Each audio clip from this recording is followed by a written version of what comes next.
There's a Virginia pastor named Jim Hill, who's now my favorite pastor in the world.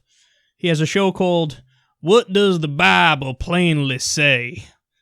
And he did a pro-life rant last week that somehow morphed into a pro-gun rant. See if you can spot the contradiction there. Let's listen. If you've got a good marriage, you can't buy that. You can't order that. You can't recover that. Don't let it get away. God ordained male and female, not male and female. He said Adam and Eve, not Adam and Steve.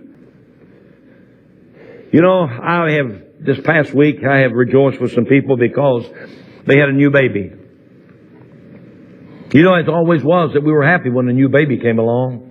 But it seems like anymore, the first thing they want to do is kill them. First thing they want to do is bash their brains out, cut their throat, chop them up like chopped liver or chickens, sell the parts. First thing you know, they'll start selling everything but the crime, and they'll find a way for that. 50 million babies have been killed and thrown in the garbage can and sold. Shame, shame, shame. Something else. There's a big issue over guns right now. Take away their guns. You know, that's what Hitler did to Poland and Hungary and all those countries when he took them over. Hang on to yours. Hang on to yours. Hang on to it. That's the only protection you have against the government, against tyranny, against murderers and thieves and rapists and whoremongers that want to storm in, take over your property, take over your family, kill your wife. Stand up. Where do we go from here? Let's forget the past and let's go forward. Let's get her done. Okay? Let's get it done. Let's get a life. Grow up. Get it. Got it. Good. It's my prayer on this today, the Lord. I don't know what my favorite part of that was. I like the closing music, like the uber patriotic trumpets playing, and he's all proud and get her done. What the get her done? Isn't that the fucking weird blue collar comedy guy comedian? I forget his name. Don't hold me. Larry the Cable Guy. Isn't that guy's thing? Get her done. I love America. All right. If you love America, I'm going to need you to go ahead and not wear that wig anymore. That is the most obvious wig I've ever seen in my life. You can see that video was nowhere near high def, and you could see from a mile away. Dude, it looks like you're wearing part of a mop on your head. That makes other Christians go, God, I don't want to be on the side of that guy. Adam and Eve, not Adam and Steve. But he goes from that to abortion being bad. I'm pro-life, pro-life, pro-life, pro-life, pro-life.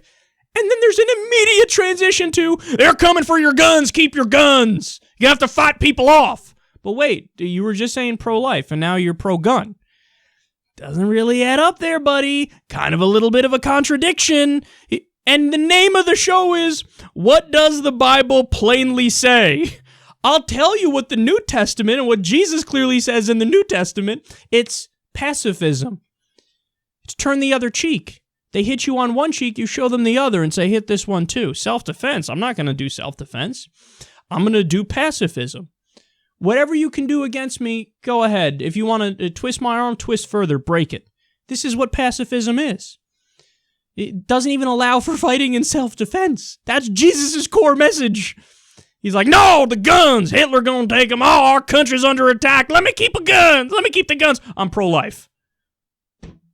They try to have their cake and eat it too. And furthermore, when he says, when the name of the show is What Does the Bible Plainly Say? He gets it wrong on abortion too. We've spoken about that before. There are parts in the Bible where they say if your wife cheats on you, she should get an abortion.